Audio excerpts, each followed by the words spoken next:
Hi friends, दोस्तों, आज हमारा टॉपिक है श्री विष्णु पुराण। ये गीता प्रेस गोरखपुर के द्वारा मुद्रित है और ये काफ़ी अच्छी पुराण है। इसमें विष्णु भगवान के सारे अवतार, सारे रूप और भविष्य के अवतार उनके बारे में भी लिखा हुआ है। तो वेद पुराण पढ़ना चाहिए। इससे आदमी सात्विक होता है और अच्छे कर्मों की तरफ आरूढ़ होता है, इसलिए ये सब पढ़ना चाहिए। और गीता प्रेस गोरखपुर है, वो काफ़ी नामी संस्था है, काफ़ी पुरानी। इसके मालिक जो हैं वो एक मारवाड़ी समुदाय से हैं। ये कलकत्ता की कोई संस्था है, उसी के द्वारा ये संचालित है,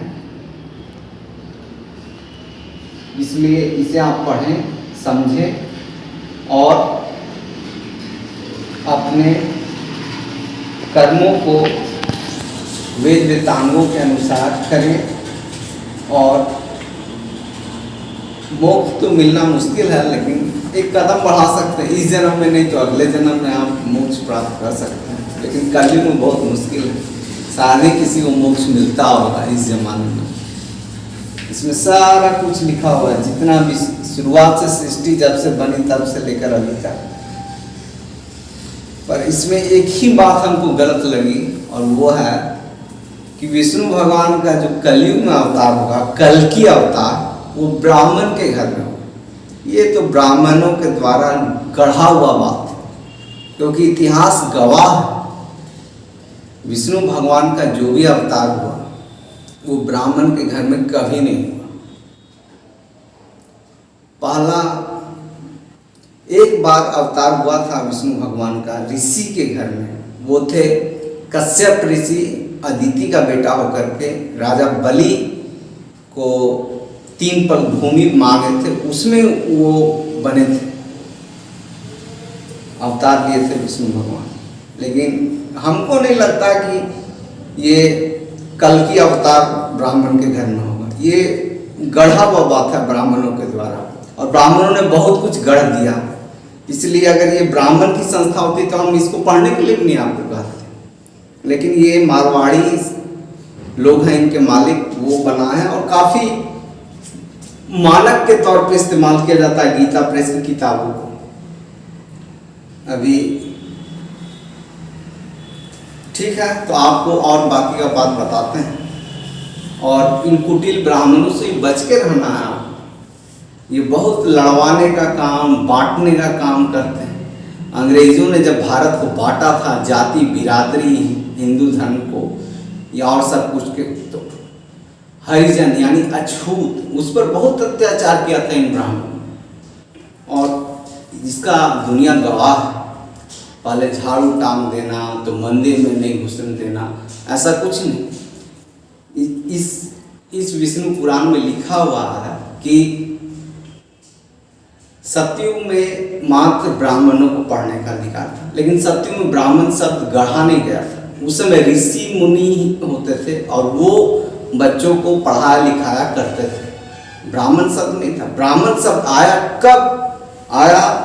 सतयुग के बाद जो आया त्रेता युग, उस समय ब्राह्मण शब्द शायद आया, क्योंकि उसी वक्त उन ब्राह्मणों को जब सारा कुछ हो गया, रावण का वध हो गया, सब कुछ, जब सीता जी यहाँ आई और राम जी जब यहाँ आए गया में श्राप करने, तभी ब्राह्मणों को श्राप लगा। उसी समय ब्राह्मण शब्द का को गढ़ा गया था त्रेता युग में।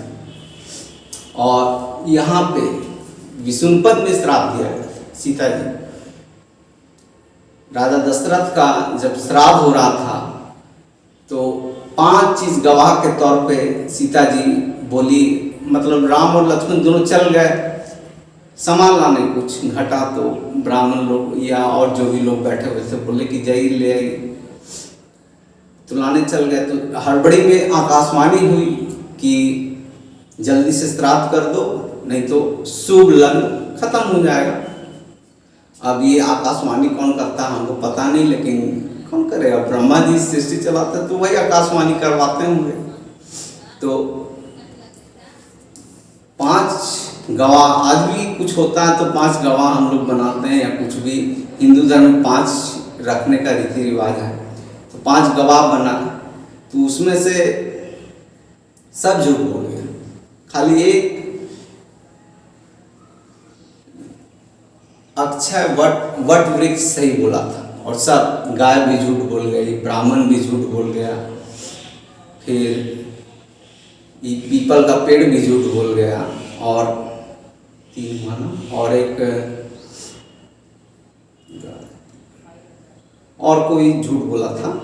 तो उसी तरह सबको सीता जी श्राप दी कि तुम लोग का जो महत्व है वो कम जाएगा।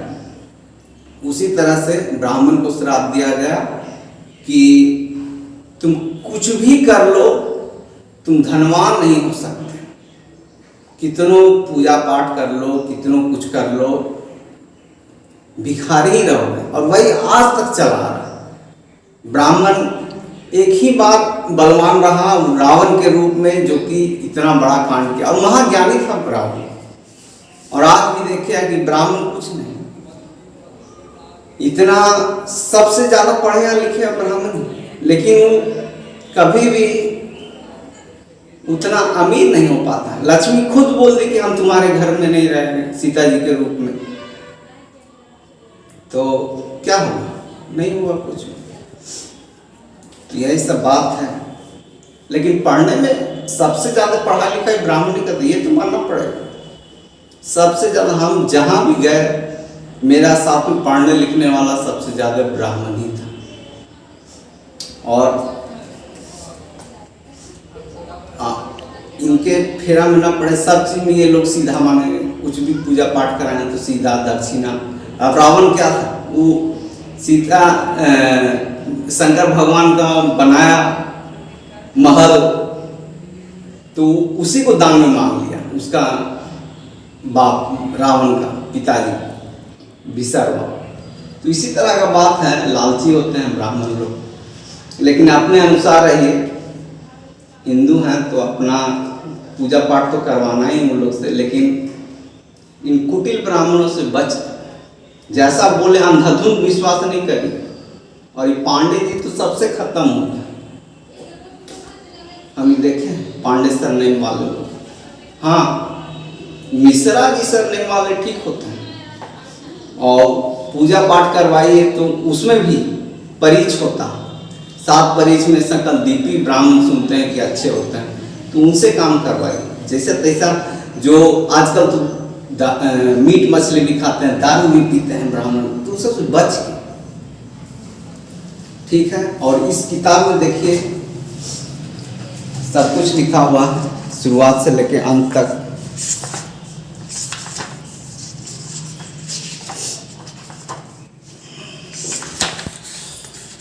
इसमें सृष्टि से कैसे कैसे बना सब कुछ, लेकिन इसमें भी कुछ कुछ बातें कही गई हैं, कुछ बातें अधूरी हैं कुछ, लेकिन मोटा मोटी तौर पर आपको सब कुछ पता चल जाएगा। और ये सब पढ़िएगा तो मन शांत रहेगा, धन पर भरोसा होगा।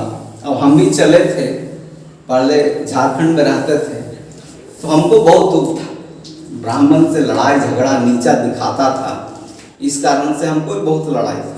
तो हम तो यही ठान लिए थे, गया में आएंगे तो बौद्ध हो जाना, हिंदू धर्म छोड़ दें। लेकिन फिर कुछ कुछ बात पता चला तो हमको, और खास करके ये बात पता चला कि ब्राह्मणों को सीता जी ने श्राप दिया था, तो हमको बहुत खुशी। और ये सच्चाई भी लगा। सब जात को देखिए कि पैसा वाला है, ठीक है, सब कुछ है, लेकिन इसमें 90% ब्राह्मण रहे और गरीबे रहे। कितनों पढ़ लेगा, नौकरी कर लेगा, कुछ कर लेगा, और पैसा आ भी जाए तो पूरा फूकेगा। एक तो ये फॉरवर्ड कहलाता, पूरा एकदम यहाँ वहाँ ताम झाम दिखावा भोज ऊज करेगा, और पैसा फिर जो बनाया सो सब खत्म, फिर वहीं आ जाएगा रोड पर घूमते हुए। और दूसरा आदमी उतना आएगा तो मेंटेन करेगा। लक्ष्मी का कहा हुआ कि हम तुम्हारे घर में, तुम्हारे घर में नहीं रहेंगे। तो यही इसलिए इस किताब में यही एक झूठ लगा हमको कि कल की अवतार ब्राह्मण के घर में हो, क्योंकि अभी तक हुआ नहीं। कृष्ण भगवान भी बने तो यादव घर में, राम भी बने तो क्षत्रिय के घर में, ब्राह्मण में कभी हुआ था? ब्राह्मण तो हमेशा लड़ाई झगड़ा सब कुछ किया। जब सम्राट अशोक राजा हुए तो उनका अंतिम वंश को उसका सेनापति था और मंत्री रहता ही है, सलाहकार कहीं भी कोई भी पार्टी का या राजा का ब्राह्मण ही रहता, सबसे पढ़ा लिखा वही रहता, इसलिए था। तो सम्राट अशोक का अंतिम वंशज को पीठ में मारा था भाला से या तलवार से और जान मार दिया था और खुद राजा बन गया था। हर्ष साम्राज्य, हर्षवर्धन साम्राज्य उसको बोला जाता है। हर्षवर्धन शायद राजा था, पक्का तो नहीं है लेकिन यही था नाम शायद, हम पढ़े हैं जहाँ तक। और आज का डेट में देखिए, हमको किताब पढ़ने का बहुत शौक, और ये भी है इंग्लिश में कहा जाता है कि आज के दुनिया के जितने भी अमीर हैं सब किताब खूब पढ़ते हैं। अमेरिका में बिल गेट्स, वारेन बफेट और भी जो अमीर लोग हैं वो किताब बहुत पढ़ते हैं। तो हमको भी शौक है, हम भी खूब पढ़ते हैं, लेकिन हम दानी कोई होने के कारण ब्राह्मण नहीं खिला सकते। जो बट गया, पैदा हुआ हिंदू धर्म में वही है, जो पैदा हुआ उसी में रहेगा, वो अलग उसको नया जात नहीं मिल सकता। एक ही बार ऐसा हुआ कि अलग जात मिला, वो थे भगवान राम के गुरु साहब, वो क्षत्रिय थे तो ब्राह्मण हो गए थे, तो ब्रह्मा जी खुद बनाए थे, उनको पदवी दिए थे। अब क्या गुरु थे हमको तो याद भी नहीं, लेकिन ऐसा है वो अपना जात बदलना चाहते थे तो क्षत्रिय थे तो तपस्या करके ब्राह्मण बने थे। लेकिन ये ब्राह्मण शब्द का इजाद उसी समय हुआ, त्रेता युग में। पहले ब्राह्मण नहीं, पहले ऋषि ही चलता था, और इसे बहुत लड़वाता है। इस सब पर चक्कर में नहीं पड़ना। कहीं जाइए, कोई टीका लगा के पैसा मांगे तो सीधे बोल दीजिए कि ना हमको टीका नहीं लगवाना, आप ऐसे ही छोड़ दीजिए। तो इसलिए 50% ठीक है, 50% ब्राह्मण सही है, उतना बेईमानी झूठ नहीं करता, नहीं 50% तो फोकस है इन लोगों। और इसको पढ़िए, इसमें सारा कुछ लिखा हुआ है, सब वेद वेदांतर तक। विष्णु पुराण में और भी देखिए फोटो भी बना हुआ है, सचित्र है। और क्या कहूँ, इसे पढ़ना चाहिए आप लोग को। पढ़िए तब ना सात्विक बनिएगा, सात्विक बनिएगा।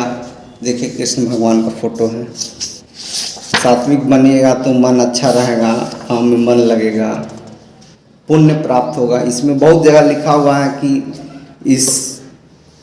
इस बात को कोई पढ़ेगा, लिखेगा, बताएगा तो उसको गंगा में डुबकी लगाने या फिर वो क्या होता है कुंभ मेला या फिर ये जो होता है क्या हिंदू धर्म का ये पुण्य स्थल पे घूमने का और पूजा करने का फल प्राप्त होगा। तो इसलिए ये सब करिए और अपना जीवन सफल बनाइए। जो बात था आपको हम सच सच रख दिए, और बहुत लोग इस चीज़ को जानते होंगे कि गया में क्या हुआ था, राम सीता या फिर और ब्राह्मण किस तरह से हैं। तो अपना बढ़िया लोगों से रहिए, जो वेद वेदांत जाने, उसी ब्राह्मण से आप रहिए और उसी से कथा सुनिए और खुद पढ़ने को उसके पहले। इसके लिए बहुत लड़ाई हुआ था पूर्व काल में, अंग्रेज के आने से पहले और ये कलयुग से पहले तो बहुत लड़ाई होता था। नीचे का जात को वेद पुराण छूने का अधिकार नहीं था, लेकिन आज का जमाना में सब अधिकार है। इस किताब के अनुसार कलयुग में चारों वर्ण बराबर है। जो भी वर्ण है, ब्राह्मण, क्षत्रिय, वैश्य और शूद्र, चारों वर्ण बराबर है। कोई नहीं। आज का डेट में जिसके पास पैसा है वही सबसे ऊपर है और उसी का चलता है। आज तो हमारे ऊपर किसी का राज नहीं, कोई राजा नहीं, पहले भी नहीं था। पहले भी था तो अंग्रेज था, उसको पहले मुगल था, तो वो सब तो विदेशी थे। तो हम लोग आपस में भगवान चला और विष्णु भगवान पालक हैं, तो वही चलाते हैं दुनिया। अब सोच ले कि हम इस जात में हैं तो किसी को दबा देंगे, वैसा होता नहीं। विष्णु भगवान सबसे चलाकर वही दुनिया चलाते हैं। इसमें लिखा हुआ है कि देवताओं में श्रेष्ठ विष्णु भगवान और देवियों में श्रेष्ठ लक्ष्मी, और हमको ये सही लगता है, सही है भी। विष्णु भगवान से ऊपर कोई नहीं और उन्हीं को मानना चाहिए। ऐसे बहुत लोग मानते हैं शंकर भगवान को। शंकर भगवान के टाइम में भी इन ब्राह्मण या पुजारी वर्ग ने इसी तरह से किया। और पुजारी वर्ग तो हर एक जगह मजबूत होता है। दूसरा धर्म भी आप देख लीजिए, इस्लाम हुआ, क्रिश्चियनिटी हुआ, तो वहाँ पर पुजारी वर्ग मजबूत रहता ही है। लेकिन वो सब पैसे वाले नहीं होते, पैसे वाले दूसरे लोग होते हैं। और जब उनके हाथ में सत्ता आती है तो वो इन पुजारी वर्ग को सबक भी सिखाते हैं। सम्राट अशोक ने तो सिखाया, या फिर क्रिश्चियनिटी में जो है प्रोटेस्टेंट और रोमन, उसमें भी उन लोगों ने पुजारी वर्ग को बहुत सबक सिखाया। जब प्रोटेस्टेंट और प्रोटेस्टेंट का चल रहा था क्रिश्चियनिटी में लड़ाई झगड़ा, तो बहुत सारे चर्च और पादरी को जला दिया गया था। तो इसी तरह से होता है, उन लोग अपना अपना चीज चलाते रहते हैं। इधर से जब सत्ता आती है तो जो ताकतवर होता है वो अपना बात चला देता है। इसलिए पुजारी वर्ग के कोई धर्म में नहीं पढ़ना चाहिए, अपना काम करना चाहिए, अपना सब कुछ करना चाहिए। इन लोग बहुत बहलाते फुसलाते, वो तुम्हारे धर्म पे बोला उसको मारो, वैसा कुछ नहीं। अपने अनुसार काम करिए जो आपको अच्छा लगता है। और इसमें तो हमको सब बात सच लगा, खाली वही बात एक गलत लगा था। और बस यही कहना था। थैंक यू दोस्तों, बाकी अगला वीडियो में थैंक यू।